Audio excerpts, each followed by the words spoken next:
Hello there. I am a EU citizen who had settled status in the UK until recently when I received my British citizenship. The reason I am doing this video is because I know, having gone through the process, that it can be sometimes impossible to find details about the process, about the certain evidence you might need to provide on the internet, on the government website. So this is the video I wish I had access to when I was going through my own citizenship application process. So the plan is to go through the process I went through, to walk you through my own process from start to finish. And you already know, but there's a couple of things you need to kind of check off before you start considering applying for British citizenship. So you must have lived in the UK for 5 years and have indefinite leave to remain or settled status. You must be able to prove that you were in the UK exactly 5 years before the day the Home Office receives your application. You must prove your knowledge of English. You also need to pass the Life in the UK test, and, well, I guess be able to pay the hefty amount of money which the application costs. And there's also the fact that you should not have spent more than a number of days outside of the UK in the last 5 years before the application. But we'll come to that in a minute. So out of the eligibility conditions, I didn't have to prove my knowledge of English because I had graduated at a university in the UK, but I had to pass the Life in the UK test. So we'll start with that. I studied for that test using the official digital handbook, which you can access by paying for a membership subscription. I think I got a 3-month one, which cost me like £10. And I started studying beginning of December. I scheduled my test for end of January, which cost another £50. You will find yourself paying for stuff along the way.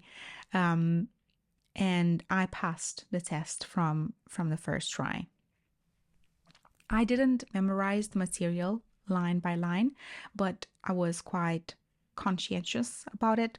I did write down information that seemed important to me, and then I would spend an hour every day in the morning, firstly going through the important information I wrote down on each chapter. I think there's like 5 chapters in total, and then I would do mock exams, which are or mock tests, which are provided as part of this handbook.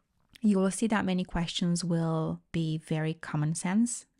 For example, is violence one of the UK's core values? Yes or no?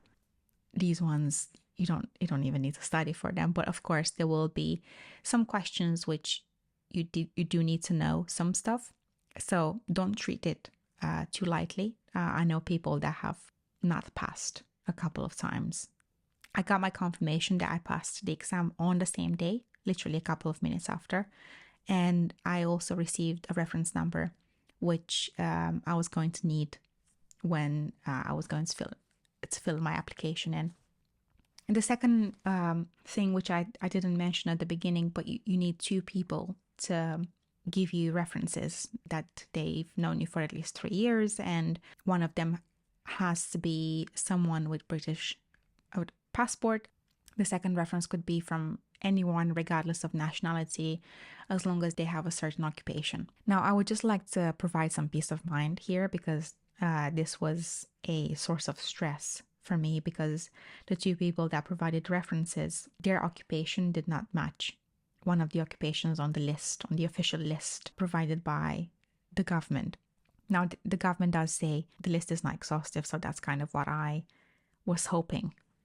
Now, the other thing with my referees, so the reference I got from the person with British passport that was hand signed, all was good.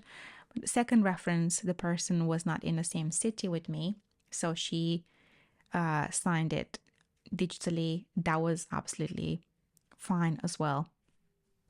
So don't worry if it's not exactly handwritten by the referee. I had no questions asked. The person that wrote the reference, they were not contacted by the Home Office either. So all good.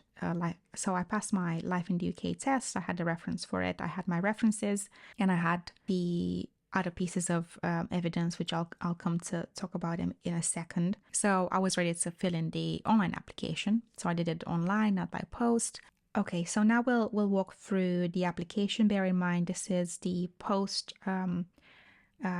paper application, but it's very similar to the online one. The only small difference is when it comes to the reference section. In the post application, you actually have to attach the reference there. With the online application, you attach it after you submit your application. Before I started my application, I made sure that I went through this form and I kind of familiarized myself with it, and I had all the details down, including like the periods of time I spent outside the UK. And I would say here that before I started the application, I took the time to go through all the trips I've done outside of the UK. I wrote down the dates for each of them, which you do need to provide in your application, as you'll see in a second, and also saved the flight tickets in a special folder. I was never asked to provide these flights as evidence for my trips. So that's another thing to bear in mind. Right. So let's go through the application. First section is personal information. Nothing trippy here. Just stuff about you, your passport number, surname, etc. If you've used other names, I haven't. You provide your contact details. That's the other thing that you would probably benefit from preparing in advance, which is the last 5 years of where you lived and the addresses you lived at, just so you have everything at hand. Knowledge of language, I just provided my degree as evidence that I didn't have to actually pass a knowledge of language test, but this is where you do need to provide the Life in the UK test unique reference number. The language requirement, again, I just ticked that I had an academic qualification. You do need to provide details of your parents. You will not be asked, or I was not asked for evidence that was correct. So I was not asked for my parents' birth certificate, etc. But they just want to know these basic details of your parents' name, town and country of birth, nationality and date of birth. Details of your partner. I didn't provide details of my partner. I'm not a wife or a civil partner, so I didn't provide any information here. Details of your employment, standard, the name of your occupation. I was an employee. I put my employer's name in here, the official address, and the tax reference number. Okay, so the second section is where you need to provide the periods of time that you were outside of the UK. I just named all the trips that I had flights for, country visited. Reason for being outside of the UK for me was mostly holiday and visiting relatives. And then total numbers of days absent. Qualifying period, I had to prove that I was in the UK exactly 5 years before making the application. They're giving you an example here, and then you need to fill in your own answer, which is the date that you need to provide evidence that you are in the UK. I had checked my bank statements from 5 years ago, and I had a transaction on the qualifying date, but obviously you can just move the date of your application to match. And I'll mention here as well, I know that the government says that you can use like a letter from your employer to prove that you were here 5 years ago, for example. Nobody says anything about bank statements or pay slips. that's what I used. And again, that was not challenged. I used bank statements and my payslip, which proved that I was here 5 years ago on that exact date.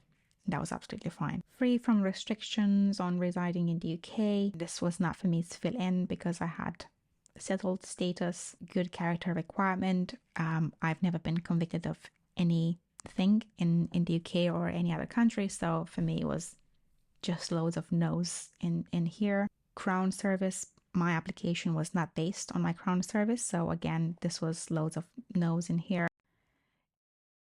Referees and identity. So this is what the actual reference will look like for the people that will give you the reference. So this is where your photo goes, and then they need to provide your name and then their full name, their signature and date. That's it. All the other details about them, their date of birth, their age and profession, you provide that as part of your online application. So make sure you have that at the ready. Their address as well, their daytime telephone number, email address. Yes, their British citizen passport number, you'll need that from them as well. And same for the second referee. Biometric enrollment, I didn't have anything. I didn't have this BRP stuff. So for me, it was just ticking no. Finally, it's the declaration. You confirm that you're the applicant, a representative. You confirm this, that, and the other. Tick, tick, tick. Right. Supporting documents. Evidence you are physically present in the UK. This is what I was talking about. This will be your passports. Obviously, that was not my passport because I'm an EU citizen. I don't need any stamps. Letters from employers, educational establishments, or other government departments indicating presence in the UK. Doesn't say anywhere about bank statement or payslip being fine, but it is. So please have no worries about that. Okay, so you will fill in the application. You will pay the hefty fee. You won't have to attach any evidence or any of your references as part of the application. Once you complete the application, you will be asked to create an account with UK VCAS, if that's how you pronounce it. It's UK and then VCAS, where one, you can choose to upload your evidence, which I did. And then you also have to use that website to book an appointment to have your identity and biometrics verified. So they'll scan your passport and they will scan your fingerprints. And you'll have to pay for this as well. I think it was between £100 and £150. I think it varies slightly depending on the day of the week that you go on. I think it's cheaper on the weekends. Now, you can pay extra if you want your evidence documents to be checked that they are correct and uploaded as part of this appointment, where your identity is verified and your fingerprints are taken. I chose to upload everything myself, literally just taking pictures, convert them to PDF files, and upload them on this UK VCAS portal. During my appointment, after my fingerprints were taken and my passport was verified, the guy that was looking after me checked these documents anyway, confirmed everything looked good, and then he asked for my verbal confirmation that I'm okay for these documents to be sent to the Home Office. So that's when your supporting evidence actually gets submitted to the Home Office. It's part of this appointment. And that was the final thing, really. I had an appointment in March, and then end of May is when I received confirmation that my British citizenship has been approved. And after that, I was asked to attend the ceremony, which they book you in for a date. You can call them and say that you want a different date. And then you go there. There's a couple of fresh British citizens with you. And then you are all asked to pledge your allegiance as a choir. So you do it all together, you don't do it individually, and then you receive your certificate, which is what you will need to then apply for your passport. I applied for my passport. That was very easy. Again, you need a reference from someone that to say that they've known you for 2 years, and this person has to have a British passport themselves. But it's very straightforward, much easier, I would say, than the reference process for the citizenship application. You just have to provide their name and their address, and they receive an email saying, "Is this the person? Do you recognize them?" And then they just get sent an email with a photo of you that you had uploaded previously to ask to confirm that you are who you say you are. And then I think they also need to provide their your date of birth and address. I haven't yet received my passport, but if anything juicy happens, I will let you know. I had to send by post my own passport and the British citizenship certificate, and there was also like a 90 something pound fee, and that was that. I really hope this was helpful. If there is anything else that I haven't touched on, please feel free to leave a question in the comment section, and I'll get back to you.